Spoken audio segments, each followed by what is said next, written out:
come out and go around the room. And it's those kinds of events,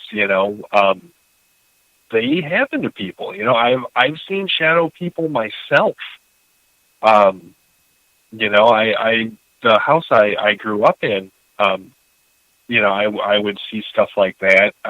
Heck, honestly, occasionally I'll be out walking the dog or something. This happened to me, God, maybe a month ago. I'm out walking the dog, and I'm about like half a block away from our house, down on the corner. And I get him turned around, so I'm going to start heading home. And I see my neighbor walk up the steps to his porch and go towards his front door, and I don't really pay him much attention. Sorry, when he's going home, that's cool. And so, I look back at my dog, and he's doing his business or whatever, and I get that taken care of, and I get us headed home. And as we're crossing the street, I look up and I see this shadowy figure sitting on my neighbor's steps. And I think to myself, well, that's weird. He walked right up to his front door. I assumed that he was going inside. Maybe he's waiting for somebody now. Like this, that's, who knows, whatever.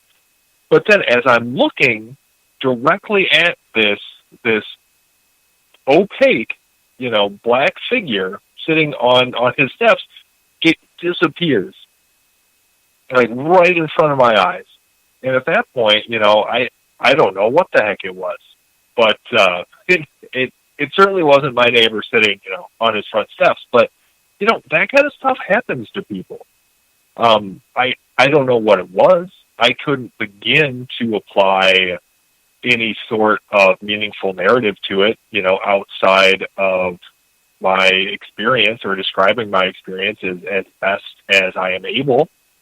But yeah, I don't know, Gary. Like that stuff gets weird, but it definitely happens to people. Yeah, a lot of times, like I sit back and I have thought about that, especially since I do a paranormal show.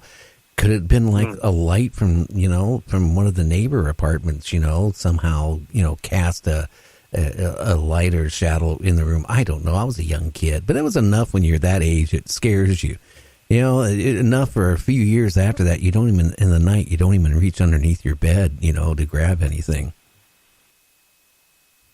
Yeah, definitely. I used to be, when I was a kid, and I'm not ashamed to say this now as a grown man, I was terrified of going to bed. I think I slept with the covers over my head until I was, probably in 8th grade, because of the weird stuff like that I would experience, at night. It wasn't unusual for me, I would see, strange things, weird shadows, humanoid shadows. I would, because I would sleep with the covers over my head because I didn't want to see anything that was going on. I didn't want to see it. It was terrifying. And when you're a kid, nobody believes you when you tell them that this stuff is happening to you, so you're just sort of stuck dealing with it. And, and so I would have the covers over my head until I could fall asleep. And there would be times where it would seem like something was, like buffeting the covers from the outside. So, like, if you can imagine, you've got this little, like, you've got this area between yourself and the covers, like the sheet, because you pulled it all the way over yourself, so it's stretched kind of tight. And then if you can kind of imagine, like, if somebody were standing outside of that and just sort of like slapping it with their hands, that's what would happen, basically. I mean, there was nobody out there slapping it with their hands, but that was the overall effect of whatever the heck was happening. Yeah. Or there would be times. Oh, go ahead. Sorry. No, go ahead. I interrupted you. I apologize. Oh, no, that's okay. I was just going to say, and then other times, this is another physical effect. It would feel like, when somebody will, it's not really tickling, but, like they'll kind of jab their fingers into your ribs. I would feel that, basically. You know, like I would be lying there, and, you know, maybe the blankets would be buffeted, and, you know, I would just kind of curl up, and I just didn't even want to deal with any of it. And yeah, it would feel like at times somebody was just sort of painfully digging their hands into my ribs. So anyway, that'd be scary. But you know what I hate, and it has happened. You know, I would say maybe a couple months ago is the last it happened. You be in bed, right? My wife goes to work before I get up, so she's long gone by around 4:30 in the morning, and all of a sudden, like an hour or two later, I feel like somebody just sat on the bed. You feel like the bed kind of go down. You kind of feel like like a crease in the bed, or how can I say it? And I figured, oh, well, she came back home, and you know, I turn on my nightlight, and there's nobody there, and it's weird. It's, you know, it's not the springs popping because it's not that type of mattress. It's just kind of a weird feeling, like you're in bed and somebody's like sits down at the end of the bed. And I don't know if you ever had those type of encounters or anything like that. Well, I've not exactly that, although I will say, now, that's one of the more common things that I have had reported, as far as that goes. Like, for whatever reason, it is a relatively common experience, I think, for people to feel like somebody has sat on their bed. So, like, you can feel the actual depression, you know, like near you, where, you know, where somebody would be, or where it feels like somebody is sitting on the bed. So I don't know what the explanation for that is, but yeah, I've definitely heard of that. The closest for me, I think, would be I would feel my bed shaking. And so, you know, I would be lying in bed, and it didn't really last all that long, but, you know, my bed would just start shaking. You know, I don't really have a good explanation for it. You know, and it wasn't super violent. It's not like it wasn't leaving the floor or anything, but, you know, it was noticeable, and it scared the crap out of me when I was a kid. So, you know, I still see the shadow people, you know, like I described just a few weeks ago walking my dog. I actually even had a more recent experience than that. But most of that terrifying stuff, I mean, that hasn't happened since I was a kid, you know. So I don't know what's changed. I don't know why I still see some things but don't experience the more terrifying stuff. Who knows? I think it has a lot to do with our maturity level. You know, like, again, when little kids, there are cases like reincarnation. You know, like the kid who claimed he was a fighter pilot during, you know, World War II, and he flew a plane, and he described the unit he was in the UK, how the plane caught fire and how he died, and he knew a whole bunch of things that somebody wouldn't know, but then when he got a little bit older, it like disappeared. I think when you're younger, your mind is more perceptive of the things around you, that when you get older, you debunk things as you get older, you know, so you don't even, if something weird was going on, a lot of times you wouldn't even notice it because you've debunked it in your mind so many times. I think that's when your young kids, when they're, you know, maturing, their mind is open, I think that's when they see maybe more shadow creatures, or they see something underneath in their bed or in the closet. Maybe there is something there. I don't know, but it seems like younger people see it. I had 8 kids, and boy, can I tell you some of the stuff I had to live for. My daughter, my oldest daughter, would sit and have conversations with her imaginary friend in the front room when she was a little girl. She's almost 40 now, so that tells you how many years ago it was. But we had a couple cats. Now, what was really strange, she'd be talking to her friend, and the cats would be looking where she's talking to. Really inquisitive, with their ears up, you know, and, you know, kind of like tense. Like they can see something that I don't see.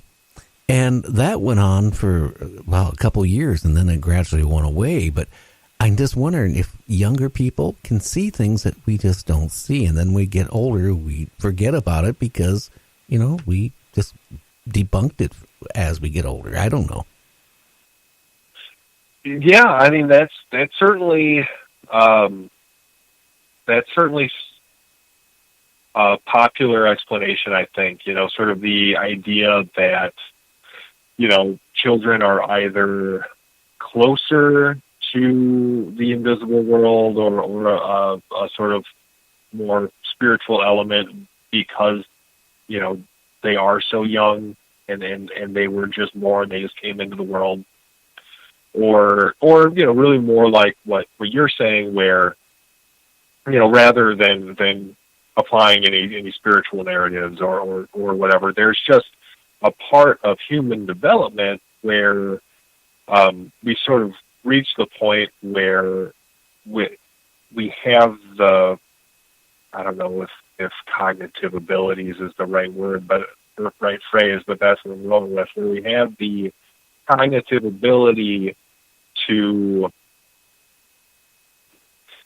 I don't know, not necessarily block out, but explain away certain phenomena, in a way where it no longer seems that unusual. I mean, it's difficult, I think, because by the time, I'm going to turn 40 this year, so I'm not a little kid. I barely remember what it was like to be a little kid. But I think that, like, it's difficult because we don't really have that child-like perspective anymore. So one of the things that, I have to consider is, when I see a shadow out of the corner of my eye now and I write it off as, a car driving past or some weird lighting effect, or I just don't even think about it at all that much, would me, 30 years ago have jumped to a different conclusion? And, if I did, which one of us would have been correct? Like, is it that now at almost 40, I'm just writing things off that I should be paying more attention to? Or was it that, me at 9 years old would jump to incorrect conclusions because I didn't have a broad enough knowledge base to understand things happening around me? I really couldn't tell you, other than the fact that I do still see weird things that I can't explain, like shadow people and stuff. I would think that childhood very well could have been a mix of misinterpreting things and real experiences. And, maybe adulthood now is a mix of real experiences and writing off things that I should be paying attention to. Who knows? Yeah, I don't know. Well, I got to ask you a question here. Our time is getting kind of down slim here. What has been the most strangest and outrageous thing you've gotten from a report on creatures or Bigfoot or aliens?